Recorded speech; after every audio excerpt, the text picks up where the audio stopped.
You don't want to feel this way, but it's there, quiet, heavy, relentless.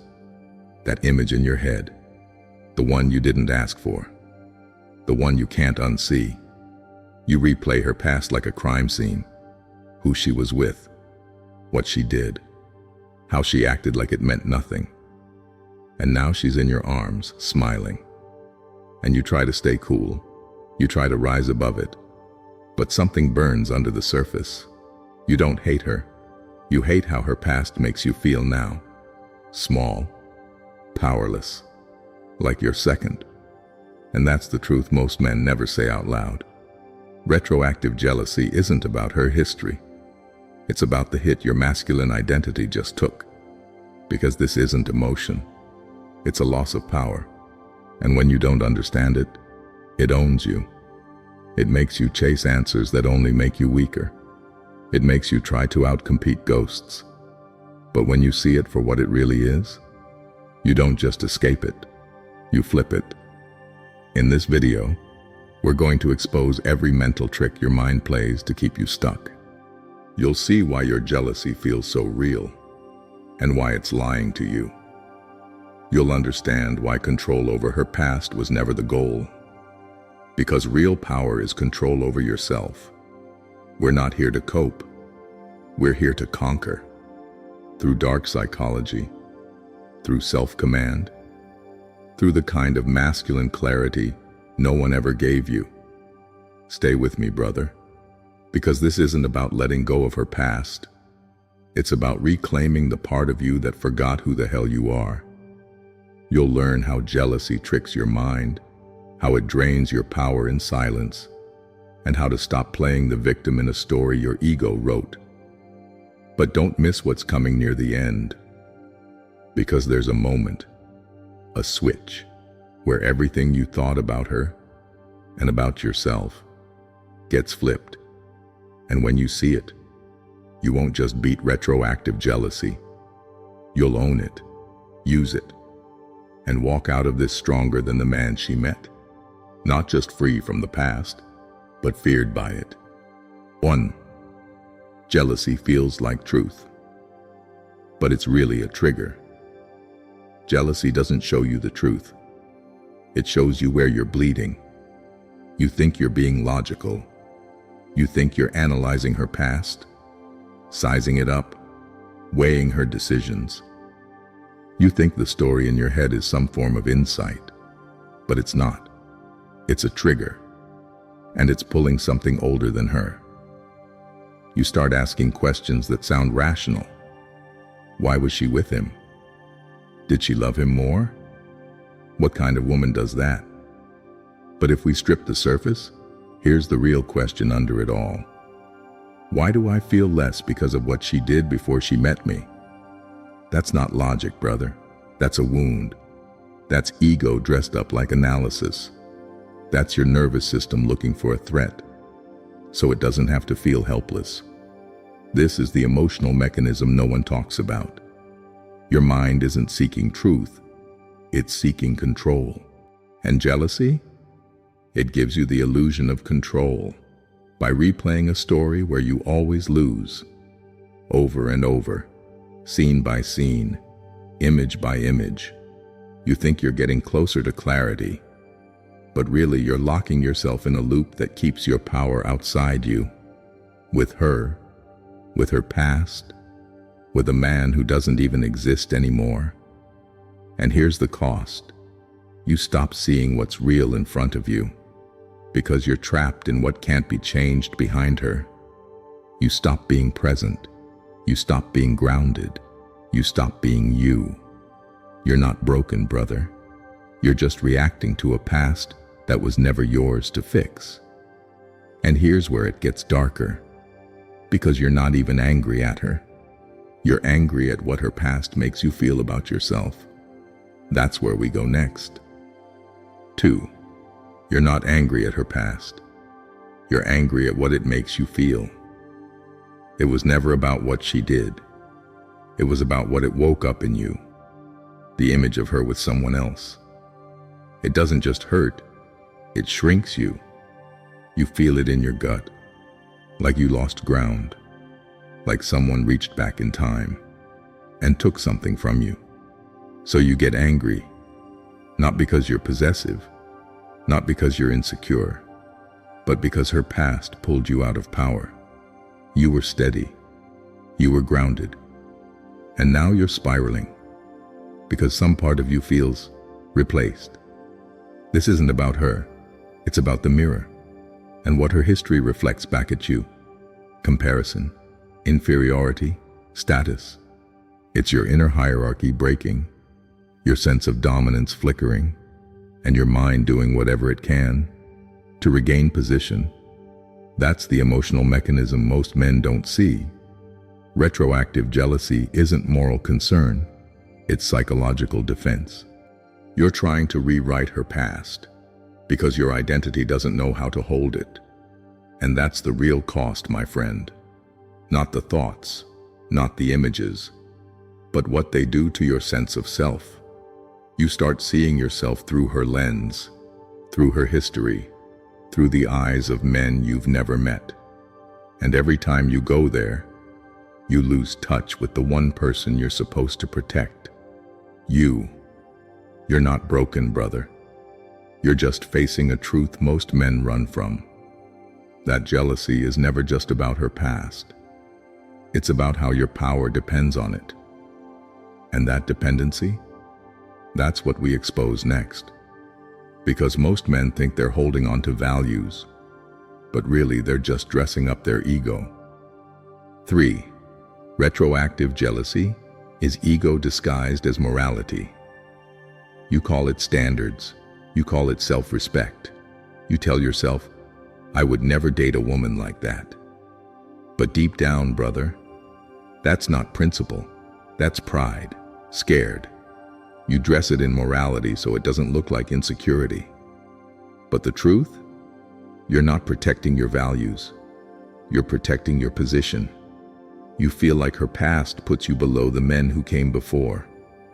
Like her history rewrote your rank. Like you walked in the door already losing. So you moralize it. You call it wrong. You question her choices, her character, her worthiness. But all of it is camouflage, for the simple fact that you feel threatened. And here's the emotional mechanism. Your ego is using virtue to shield you from comparison. It's not that you're disgusted by what she did.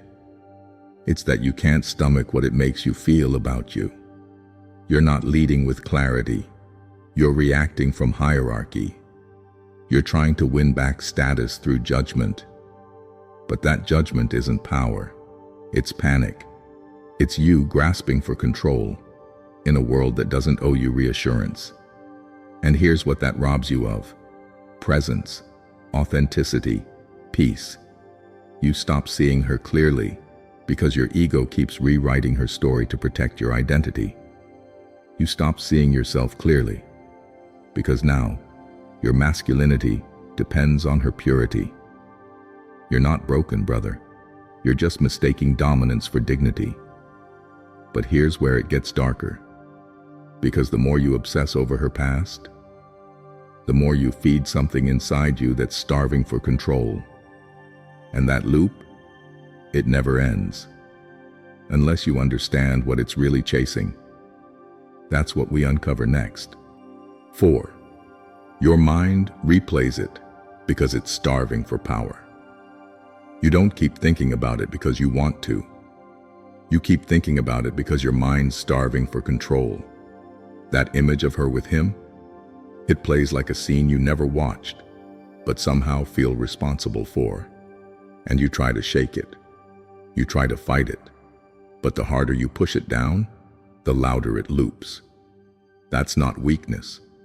That's your survival instinct, misfiring. Because here's the truth, brother. Intrusive thoughts aren't information.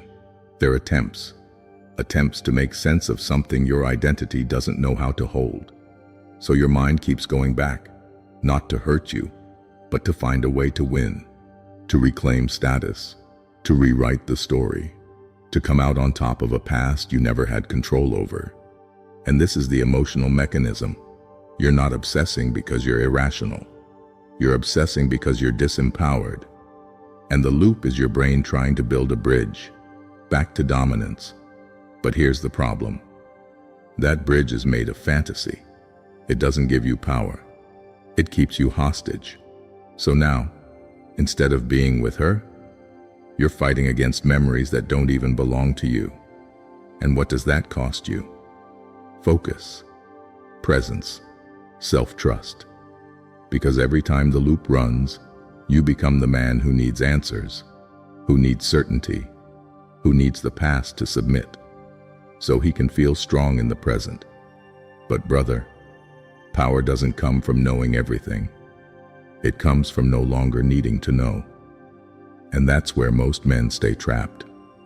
They think more digging will give them closure, but in reality, it drains the very power they're trying to get back.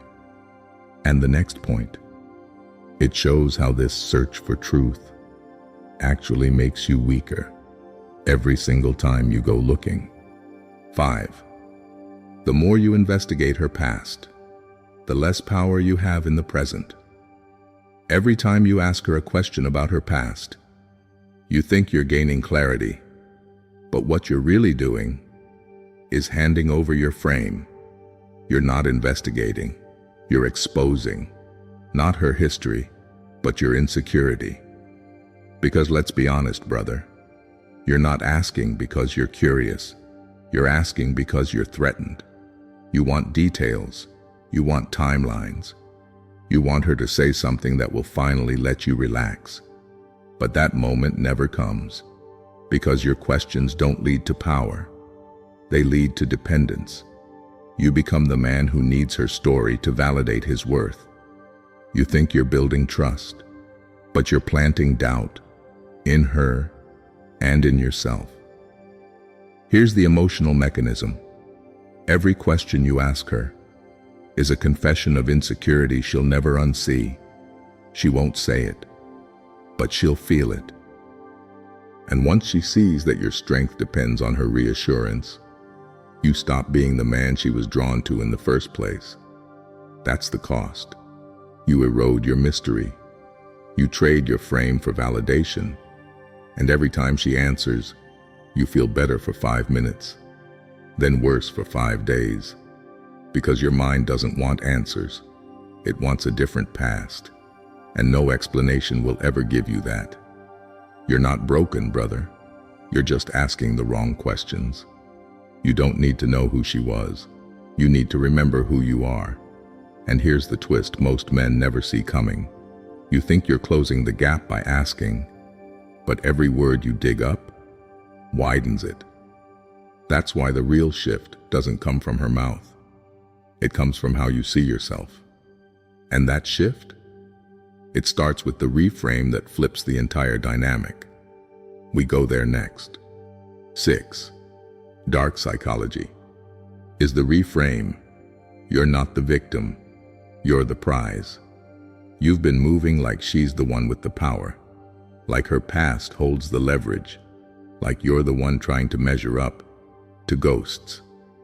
But let me say it clearly, brother. You were never supposed to compete with her past. You were meant to replace it. Dark psychology isn't about manipulation. It's about mastery. It's the frame where you stop begging for peace and start commanding it. Because here's the brutal truth. Every time you chase answers, you lower your value. Every time you explain why you're bothered, you shrink your presence. Every time you make her past bigger than your presence, you reinforce the lie that she's the prize. But she's not. You are. The man who doesn't flinch, the man who doesn't ask, the man who's so rooted in his own gravity that the past bends to his standard. This is the dark reframe most men never see. Power doesn't come from controlling her. It comes from anchoring so deeply into your own value that you become the one she's afraid to lose. It's not about being loud. It's about being still. Still enough to hold tension. Still enough to let silence speak for you. Still enough to never explain yourself again. Because the moment you start seeing yourself as the prize, Her past loses its power. Why? Because you stop fighting for position and start occupying it. You're not broken, brother. You're just remembering who you've always been. And here's the final layer to all this. It's not even about her anymore. It never really was. Because the battle that matters most is the one between your ego and your emotional discipline. And in the final point, that's exactly where we go. 7. She's not the test, your emotional discipline is. You've been watching her, studying her past, measuring her moves, waiting for something to confirm your doubt or kill it. But here's the truth you've been avoiding. She's not the test. You are. Not your logic, not your questions, not your ability to decode the past. Your emotional discipline. That's what's being tested in silence. Every time the image flashes in your head, every time your chest tightens, every time you want to ask just one more question. It's not about her anymore. It's about your ability to stay grounded when your ego wants chaos. Because that's what retroactive jealousy really is. An attack on your inner stillness. You think you're under threat, but what's actually under threat is your frame, your sovereignty, your ability to sit with tension without reaching for control. This is the emotional mechanism. Your brain is looking for relief. Your spirit is demanding power, and whichever one you feed wins. Because here's the cost, brother. Every time you react, you weaken the man you're becoming, not because you felt too much, but because you believed it meant something. Real power isn't found in control. It's found in your response to the feeling of losing it. You want to dominate this emotion? Start by watching it. Let it rise. Let it whisper. Let it beg you to reach out, to check, to ask, and then choose not to. Because that's where freedom lives, not in knowing everything, but in no longer needing to. You're not broken, brother. You're just standing at the edge of your own evolution. And now comes the moment most men never reach.